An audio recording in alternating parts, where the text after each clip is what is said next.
Hello and welcome back to Watching Brief for the week of the 30th of October 2023. Yes, folks, Halloween week. It is upon us. And exactly. And it is precisely at this time of year that we gather round, tell each other weird little stories. And this week, Andy and I have been saving up a little story for you. Well, actually, I say Andy and I. I've been wanting to tell this tale for the better part of 10 months now. But something kept on coming up, and finally, Andy relented, and he's written a piece to accompany today's Watching Brief on the pipeline. But before we get into that, it's if nothing else, this week is going to be terrifying because Mr. Brockman is actually travelling to the northeast of England. He's going to be in fact, we may even meet up in South Shields. So if I needed a ghoulish presence darkening my doorstep in Halloween, I will have one. Trick or treat, mister. Exactly. Yeah. Brains. No, you're absolutely right. We've got relatives living in Sunderland, and so we're having a short holiday, basically heading up the M1. The veil between the south of England and the northeast of England is being rent aside, as veils are rent at this time of year, and worlds that don't normally encounter each other will encounter each other. So. Yeah. It's just it's unnatural, is what it is. But no, it'll be good to see you, and we may even do a live stream, as brief as it may be. I hope so. Watch this space. Yeah. Anyway. Before those weird festivities begin, we have this story to tell of an illegal burial. And it all begins... Well, actually, it begins with a punchline that I've been desperate to say for months. It begins with the punchline. A vicar, a priest, and a local historian / archaeologist enter a decommissioned Anglican graveyard. You'll never guess what happened next. and that has its start in a piece of archaeology that was done in 2010-2011 in a town called Pontefract, at the site of a new hospital wing. Does it not, Andy? That's right, Pontefract in Yorkshire. It's an old, an ancient town. It's part of a group of towns in, broadly speaking, East Yorkshire, and it's famous, for example, as Pontefract Castle in Richard II, where Richard II is actually murdered. Right. So there's a lot of history in the area, a lot of activity during the English Civil Wars, and coming right down to the present. And the story we're going to tell is to do with the one of the ancient friaries of the town. It was a Dominican friary, and it happens to be situated on the site of what is currently an NHS hospital. And in 2011, there was some work proposed at the hospital by the Mid Yorkshire Hospitals NHS Trust, which a number of local heritage bodies and archaeological societies, including the Pontefract and District Archaeological Society, who are our main protagonist here, were concerned that the archaeology would be damaged without a proper archaeological examination, which is sort of unusual because in normally in the UK, as we've talked about many times on Watching Brief, developers have to pay for archaeological surveys ahead of work being commissioned. Yeah. What appears to have happened here is that the NHS Trust was relying on a series of planning permissions which had already been granted, so it had a permitted development right effectively, and didn't commission any new work. So when it received a whole load of letters from PDAS and the local archaeological advisory service and so on, they had a problem on their hands. Because what was being alleged was that the work which had been commissioned, and in fact they had a contractor in place, Balfour Beatty, it was alleged that the work that they were commissioning, which was grubbing out old foundations from an earlier hospital for a rebuild, and the levelling of some landscaping and terracing would damage archaeology potentially that was related to the Friary site, and particularly to the graveyard of the Friary site, which was also thought to contain early modern period burials, including of people who were buried there during the English Civil Wars. There was a lot of military activity in the area, and it was thought that, for example, soldiers were buried in the graveyard there. So there was an understandable concern that the archaeology might not be done and actually might be damaged. Was there any element of oh no, we didn't budget for this kind of thing in terms of human remains? You might say that. I couldn't possibly comment. Okay. What basically happened was that the NHS Trust and Balfour Beatty reconfigured the work so that instead of levelling terraces, areas were infilled instead. So there wasn't an excavation, and also planned work grubbing out foundations, which could also have damaged underlying archaeology. That was also stopped as well.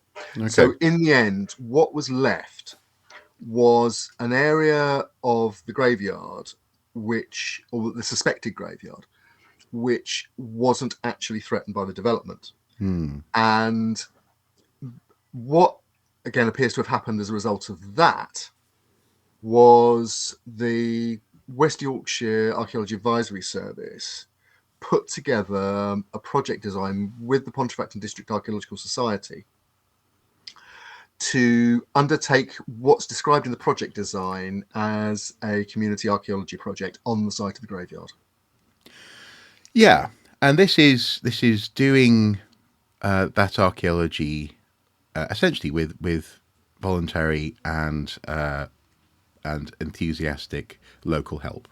So I need to make clear here, actually, the Pontefract and District Archaeological Society, it's over 60 years old now. It was founded in 1957. It is one of the more active local societies in the UK at the moment. A lot of local societies don't do field work, but the PDAS does, and that's one of the reasons it was involved in this particular project. It also has some very eminent supporters.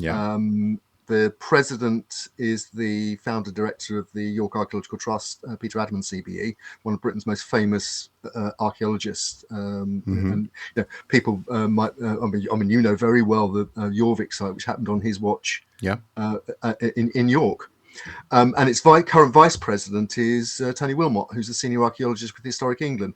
So it's a society with sort of some pretensions and reputation. And in fact, also to be absolutely fair to them, given what we're about to describe, the community archaeology project was led by a professional archaeologist who was supported by another one of the medical organisations that was connected with the redevelopment and the use of the site by the NHS. You say to be fair to them. But the headline that drew this story to my attention in, I think, February this year, this was published on the 15th of February, 2023, has the headline, Yorkshire amateur archaeologists landed with £3,000 bill for illegal burial of 700-year-old bones, with a follow-on of Yorkshire amateur archaeological group faced ruin after the discovery of 700-year-old bones, a career in ruins, yes. Which they mistakenly reburied illegally. So, how do we go from where you've described to where this newspaper puts them? Because actually, I remember this being reported, and I remember thinking, it kind of almost, it's being reported almost in like as a very jovial thing, almost like silly as. It was very light, the level of reporting, but it had some interesting twists and turns, didn't it? It did, and as I say, I think I've likened it to an M.R. James short story. Montague Rhodes James, great ghostwriter. He had three particular tropes that he employed in very many of his short stories. People might be familiar, for example, with "Oh Whistle and I'll Come to You, My Lad," which is one of the most famous. And if you've not read it, you might have seen the BBC TV adaptation. It's quite, but James would. I think I've got some of his stories on that bookshelf over there, actually. Yeah, I mean, I've got a collection of his short stories as well. He was a medievalist by training. He was a Cambridge-educated medievalist. Right. Yeah. Like many academics of his period, Tolkien, C.S. Lewis, he wrote as a sideline. He wrote fiction as a sideline. But his particular interest clearly Loki is a fan. Your dog there. Yes. Yes. Actually, he should be howling at the moon this time. Yeah. No, I mean, the tropes of an M.R. James story were a historic location. I mean, in James's case, it was often East Anglia, which he knew very well, or an ancient university city. He was a Cambridge man, or a historic town. There was always some kind of what Alfred Hitchcock used to call a MacGuffin, an object, a book, something antiquarian, which would be the channel for a supernatural sort of challenge to the human world. And finally, and again, who's to say if these are at all autobiographical? But the stories often feature a sort of unworldly academic expert who gets caught up in something they really don't understand, and he described his stories, his intention as wanting to put the reader into the position of saying to themselves, if I'm not very careful, something of this kind might happen to me. And that's exactly the challenge I'm laying down to archaeologists as we tell this story. Yeah. Okay. Could this happen to you? Because in 2011, when the work was given the go ahead, as part of the preparation, and absolutely bog standard by the book part of the preparation, given that they were going to be working on a suspected medieval churchyard burial ground, the project sought a Ministry of Justice exhumation license under what Section 25 of the Burials Act 1857. You can look it up if you want to on the government legal portal. Okay. Now, as a burials license has to be issued to individuals, not to an organisation, the people taking out the burial license from the Ministry of Justice were Dr. Janet McNaught, who was then the fines officer of Pontefract and District Archaeological Society, and another official of the society called David Wandlass. Okay. And the terms of the license were that if they discovered any human remains, they were legally entitled to remove them. Any archaeological excavation that involves human remains has such a license. It's absolutely routine. And the condition was that the remains will be eventually reinterred, quote, in a burial ground where interments may legally take place, or else they be retained in accordance with the requirements of the Wakefield County Archaeologists. Again, absolutely standard terms, but I ask our viewer to remember the particular, verbal italics where interments may legally take place. Yes. Now, originally they had to do this by the 31st of December 2013. The deadline was then extended by a year to the 31st of December 2014, and the court report, the court verdict of the Church of England Consistory Court, which is where I'm drawing this material primarily from. Yes. Yeah. Sorry, go on. Says that it believed Mr. Glenn Samuel, who's the Vice Chancellor of the Consistory Court for the Diocese of Leeds, who wrote the verdict, says that he believed that there was a further extension that was put in place, which would take it through into 2015. And in fact, one of the reasons for the delay may have been that the PDAS, Dr. McNaught and her colleagues, were trying to work out where these remains might go, but there was no record of that. Now, no record being found is something that is, shall we say, a trope within this particular story. Now, I should also say that Dr. McNaught, Dr. Janet McNaught, is a radiographer by profession, but she has a PhD in an aspect of archaeological osteology that was granted by Durham University. So she's not an amateur in that respect. She's a professional medical person with expertise in archaeological osteology. Yeah.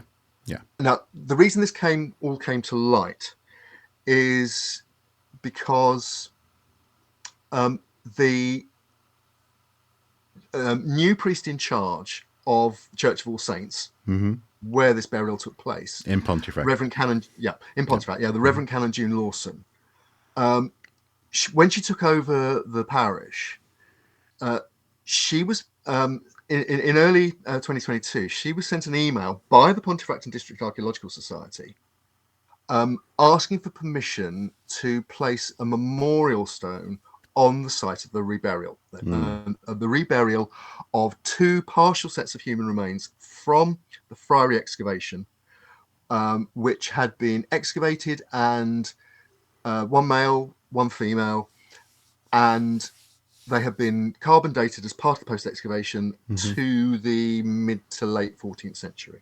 Okay. So Reverend Canon Lawson is faced with this email, and it's the first she knows about it. She checks the church records and discovers that none of the expected registers have anything at all about this particular burial. No. And she knows Yeah. that the churchyard of All Saints was closed by an order of Privy Council of Queen Victoria on the 27th of March 1857, since when any burial in that churchyard has been illegal. Yeah. So she was being she was being informed about a burial that she had no idea had happened in a burial ground that she had no expectation to be remotely to do with her ongoing day-to-day work. In that sense, she wasn't overseeing internments at that church. Absolutely, and in fact, the situation in Pontefract at the time of the burial and still is that there is a municipal churchyard which is interdenominational, which is where burials take place and interments take place, and as the report, as the judgment makes clear, anybody living in that area would be expected to know that was the situation. And in fact, we know from the Consistory court, which the case came about because the Reverend Lawson basically petitioned to find out what the hell was going on. And in fact, she described it as a, quote, troubling situation. Because there appeared to have been a breach of the Burial Act. So anyway, and to be clear, at that point, especially if you've just come into this role, like if there's one, are there more? Like it's one of those things where alarm bells would be going off in your head, I'm sure. So no wonder she immediately sought clarification. That's right, and she did it absolutely by the book. She went through the diocese. She petitioned the Consistory court, which is a particular every diocese in Britain, every Anglican diocese in Britain has a Consistory court, which basically looks after the legal aspects of church buildings and church land. That's one of it. That's its main job in the 21st century. They used to do lots of other things, including disciplining priests and things like that. But primarily now it's things around church estate, basically. And that's why the vice chancellor of the diocese, Glyn Samuel, was put in charge of the investigation, which is a legal investigation and in fact has legal powers. And the illegal burial under the Burials Act 1853 could, if the individuals were found guilty, could result in not just legal costs but also a fine. Okay, So right. it is a criminal it is a criminal situation that the PDAS now found itself in. Although it's called the Consistory Court, there wasn't a court hearing. It was basically an investigation carried out by questionnaire and written submission. Yeah. And that was done. So a fact-finding exercise. It was a fact find. Yes, Yeah. yes, exactly that. It's to find out what happened and why.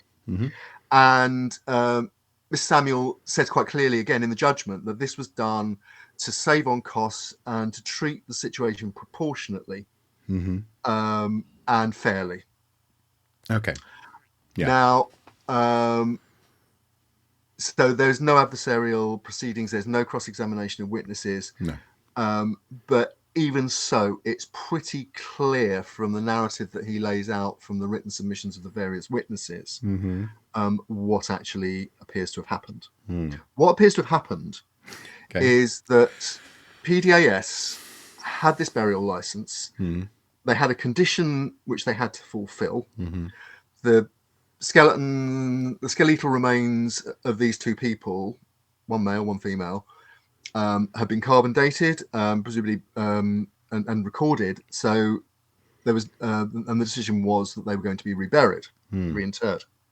Where to do it? You can't do it back at the hospital where they were originally buried because that's a development site. Yeah. So apparently there were some negotiations with the Roman Catholic diocese because pre-Reformation, these two people would have been practicing Catholics. They would have expected some sort of Catholic. Yes, and also just to be clear for folks at home who that might not be the case, they were found on the grounds of a friary. We should reiterate that. So, yeah, yes, we can and because they were clearly carbon dated to before Henry VIII's Reformation. Yeah.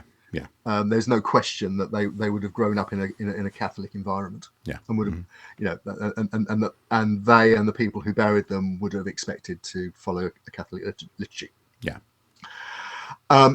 The Catholic diocese said they couldn't bury them on Catholic church premises because they didn't have a Catholic churchyard. They used the municipal churchyard like everybody else, just the Catholic section.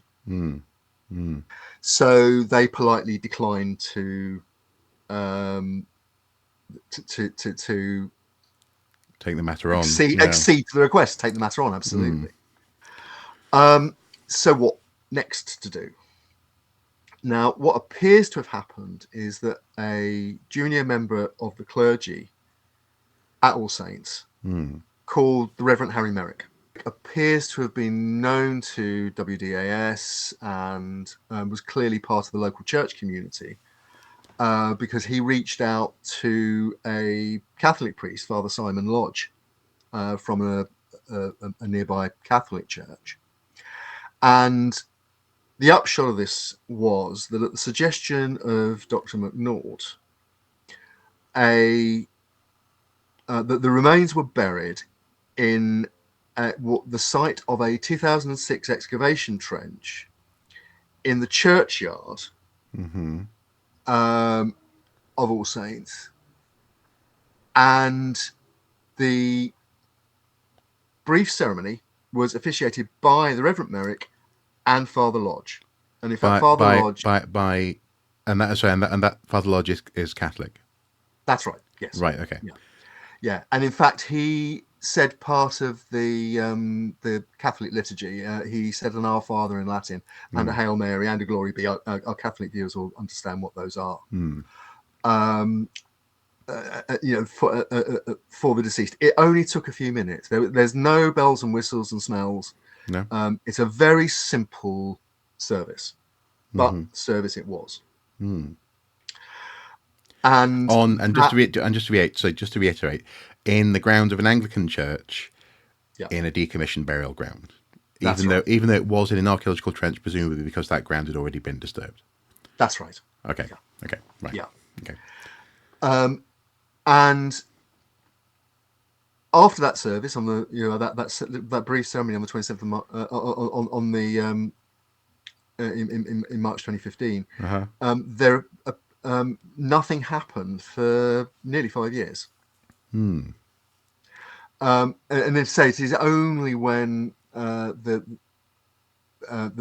Archaeological Society raises the money for a memorial stone, and Canon Lawson, the new priest in charge, is asked, can they install it, that the whole thing becomes public. Whew. Okay, yeah. Uh, now, okay. The thing is, and we've talked about this. Andy and I have talked about this. For many people, an aspect of this story will be one version of gobbledygook, even, but certainly one version of a religion conflicting with another version of the same religion, and who really cares who's buried where? I understand for some people at home it won't matter. Internally, that is an issue. Having, for example, Anglicans can't join a Catholic communion service because they're not part of the Catholic communion. There are separations, and it does become problematic. What's interesting, though, here as well, is that presumably as well internally, they need to know where the bodies are buried, literally, because it could impact things like planning for drainage or, planting trees or so on and so forth. Now, this isn't the case It's not just that. No. Don't forget, if somebody dies and is buried, you need to know that they've not been bumped up. Husband bumping off somebody and burying his wife under the patio. Yeah, so a member of the Archaeological Society could have murdered Auntie Maureen and passed it off as a 14th century skeleton. Yeah. Exactly that. I mean, you could. I mean, there've been episodes of Midsummer Murders where something like that, have been involved. So okay, we're having a little bit facetious. That didn't happen. There are very good social and legal reasons why the disposal of the dead is legally regulated. Well, then that's the thing. So that then now you're talking about a national law, non-church law. In that sense, it's regulated for those reasons as well. Legally. Yeah. So, yeah. Okay. How could this have happened? And also, it says here that there was a potential legal bill of £3,000. Yeah. We can come to that, I guess, towards the end. But I'm curious here about, as an archaeologist, and knowing that this society has a great reputation, and knowing that people had signed on as being essentially responsible for making sure that the license to excavate human remains was respected, and in that sense, the remains were looked after properly, and the whole thing was enacted properly. How could this have happened? How does this sort of thing happen? Is this a matter of archaeologists needing to keep an eye on the things that they say yes to, perhaps? I certainly think it's a case of people taking their eye off the ball. What appears to have happened, and as I say, Mr. Samuel's judgment is pretty clear that while there is blame, for want of a better word, attached to the PDAS and the two officers of PDAS who took out the burial license, the principal fault lay with the Reverend Harry Merrick, who massively overstepped his authority. He didn't refer to the priest in charge, let alone the diocese. And this was the current priest predecessor, I take it. That's right. Yes, right. The current vicar's predecessor. Yeah. Yeah, who again told the consistory court that he had no knowledge of it whatsoever, and in fact, had the Reverend Merrick gone to him and said, "Can I do this?" He would have said, "Absolutely not." No. Yeah. And in fact, there was a suggestion also that the then bishop of the diocese, who amazingly is called Tony Robinson, had also given some sort of tacit permission, and again, absolutely denied it. And Mr. Samuel saw no reason, writes in the report, writes in the judgment, that he sees no reason to disbelieve the bishop either. So it does appear that basically the Reverend Merrick went off piste. We'll probably never know why, because since all this happened, the Reverend Merrick died, and so wasn't available to offer any testimony at the consistory court. And what Mr. Samuel says is that while the principal explanation, for want of a fault if you want, lies with the Reverend Merrick. PDAS, and in particular the two officers, including Dr. McNaught, did not ask the right questions. They took what the Reverend Merrick said absolutely on trust. Right.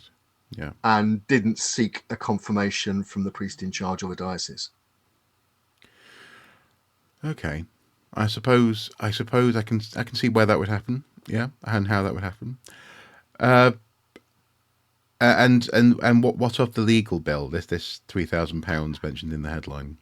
Right. Well, again, as I said earlier, the Deputy Chancellor, Glyn Samuel, in coming up with the judgment of the Consistory Court after his investigation, went out of his way to reduce costs. So, for example, he instructed that the cost should be reduced by 50%. He declined to take his own fee.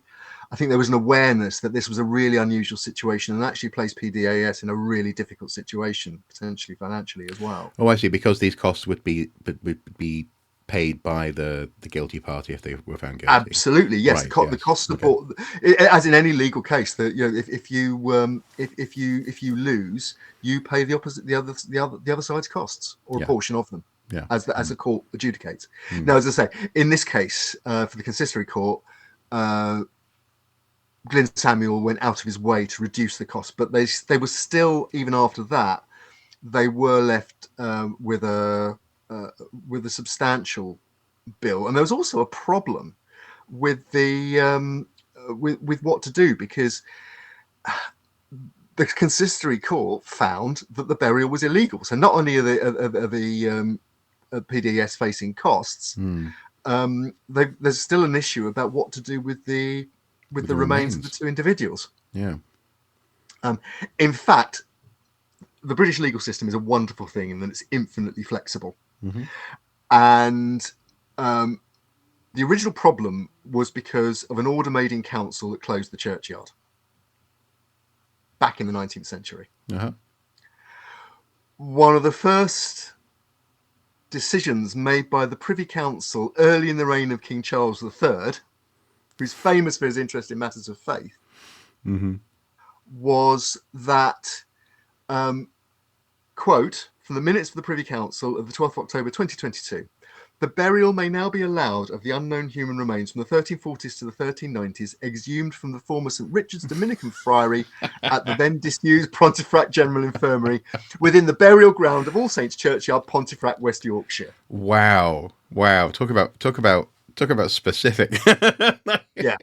So and presumably that's because they don't want to risk passing a permission that will let anything else through. No. Okay.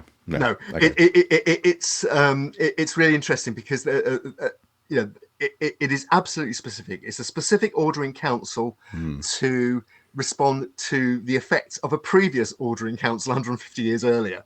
Yeah. This is the British Constitution at work. But it's interesting, because basically the Consistory Court had two choices, and that was to exhume the remains and seek a reburial in a recognised burial ground, so start the whole process all over again, or let the matter lie on the record as an irregularity, in quotes, a legal irregularity. Now, the Ministry of Justice had said, no, you can't let this lie as an irregularity. And they said, we do not feel it would be correct for us to agree to the suggested option of leave the matter to lie as an irregularity. We feel the matter cannot be left to lie, given that the burial is illegal. And that's why it ended up with the Privy Council again. And in fact, but in the end, everybody was happy because the Privy Council responded, obviously, this variation in order in council would not be backdated, but it would mean the error is corrected. So everybody's now happy. The legal, checks and balances and ticks and I's have been dotted and T's have been crossed. The legal needle has been threaded. Yes. The legal needle has been threaded. But the very final thing is that the Archaeological Society still faces a bill of £3,388. Yeah. And now, again, after further consideration in February this year, and that's when the story really went public and we picked it up, that those costs too were finally waived. Right. Okay. Yeah. And that seems to be the context of this story, is that, so you have a photo of Anne and Jake Hawkins and also Bob Everson, and the attached subtitle to the photo says that they fear 700-year-old skeleton could bankrupt Pontefract Archaeological Society. So at that point they were concerned, but it was waived. Okay. The other quote I'll pull out from this. Ms. Hawkins said that, quote, told the local media, was quoting the local media, including the Yorkshire Post, saying, quote, "We're relieved that sanity has prevailed. It's a relief to put it all behind us and get on with the stuff that we enjoy doing." Now, that's almost a sort of, some viewers might feel that's a bit of a brush off of what was actually quite a serious situation. And in fact, Mr. Samuel, who wrote the judgment for the Consistory court, said, and I quote, that there have been, quote, "at least borderline recklessness in the behaviour of the PDAS, in the way they'd handled the MOJ licence." And particularly because its representatives had failed to ask the most basic questions of the Reverend Merrick, i.e., is this legal? Can we do this? And as the report also said, they should have known that burials in Pontefract took place in the municipal cemetery. Yeah.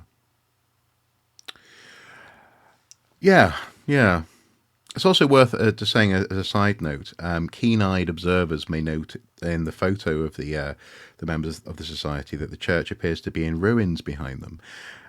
It appears that All Saints Church is in fact now occupying the transept of the original church, so the north to south section, and the east and west aspects, the sanctuary and the presumably the place where the font would have been originally, are in fact ruins. There's no roof, there's no windows. That itself is quite intriguing from an archaeological standpoint, anyway. And as we saw in the report, the remains were interred in an archaeological trench. What had been an archaeological trench. So okay, you say that there was there's a moral, there's a ghostly lesson to be learned from this story. What really should archaeologists be taking away from this? Because obviously, if this society can get it wrong, as you say, they have some very notable members and heads of the society. What should we be keeping an eye out for in these sorts of situations? That something that's absolutely routine in archaeology, an MOJ license, a Ministry of Justice burial exhumation license, is not something to be taken lightly. No. It ethically, as archaeologists, we have a duty to respect and treat properly the remains of our predecessors on this planet. And as we explained earlier, this is also hedged around with legal requirements. So, for example, if you're doing a greenfield excavation, no expectation of it being a former burial ground, and you come across human remains, the first thing you do is call the local police and coroner. That's absolutely standard. And just to be clear for folks at home, that's because they need to establish whether or not the remains are from a recent crime, but also as well, it's linked with the very reason that the Ministry of Justice couldn't let this lie as an irregularity. Knowing where bodies are and what bodies were there for is a matter of justice, and it's a matter of respect. I suppose one thing that has surprised me here a little bit is because going off how your wonderful dog is clearly again enjoying our tale. What surprises me here is that often colleagues will talk about getting these sorts of licenses for exhumation almost as a matter of formality. It is, but it's a matter of formality in so much as your intent is to do right by these remains and to treat them properly. But also, there's clearly there's a stick at the back end of that, in so much as you're putting your name down on something that you're going to be legally responsible for, something that you can be held accountable for, isn't it? Absolutely. I mean, obviously, this is a remarkable case, and it's so Mm. remarkable that we've taken an entire watching brief to talk about it. Practically an I entire can't. bloody year. But anyway. Well, we've been thinking about it for the entire year, but again, I think it's, at a time of year when we remember, we celebrate, we observe, possibly one of our oldest cultural events, cultural proceedings, which is our relationship and commemoration and memorialization of the dead. It's an appropriate time to talk about it. Yeah. And maybe to remind archaeologists that what we do can have really strong legally enforceable requirements that we need to be fully aware of and fully across.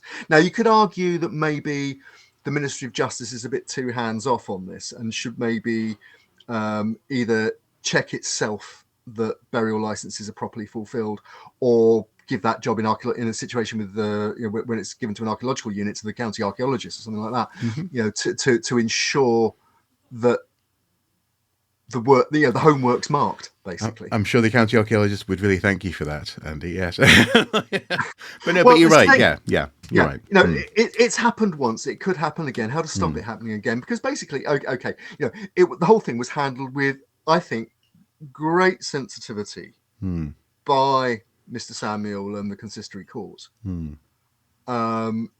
in a sense, it'd be wrong to say that PDAS got away with it, because they didn't. They got pilloried, not pilloried. They were all over the media. This story's not going to go away. It's an embarrassment. It shouldn't have happened. And but it's over. It is over now, and it's in the past. It's about learning the lessons. And I think you were saying to me, it's a parable. It's a cautionary tale. I think so. Yeah. And also to bring it back full circle, I hope, having heard the story, people can see the parallels with M.R. James. And we have the landscape of Pontefract, we have the remains of two medieval people, and we have some maybe perhaps rather too trusting and unworldly academic society that got itself into trouble when it really didn't need to. Yeah, not quite sort of cosmic horror, but certainly unplumbed depths of mystery. Thank you guys for watching. Happy Halloween. Enjoy yourselves if you are thusly persuaded, and also good luck, Andy, with your trip tomorrow. Hopefully the weather is good to you. Thank you. And hopefully we'll be able to do an in-person, at least element of a watching brief later in the week. Hopefully, and also I have a package to give to Andy as well. Yeah. It's okay. It's not poisonous. There's no explosives. It's fine. No, guys, but hopefully, you may even see us later on this week. Anyway, until next time, do take care. Do consider supporting us on Patreon. Do consider buying perhaps a set of the watching brief badges that are available on the Etsy store, because it'd be nice to meet Andy more than once every 5 years. That'd be fantastic, and that requires a bit more of in the way of budget. Anyway, take care. Happy Halloween. Until next time. Bye-bye. Bye-bye.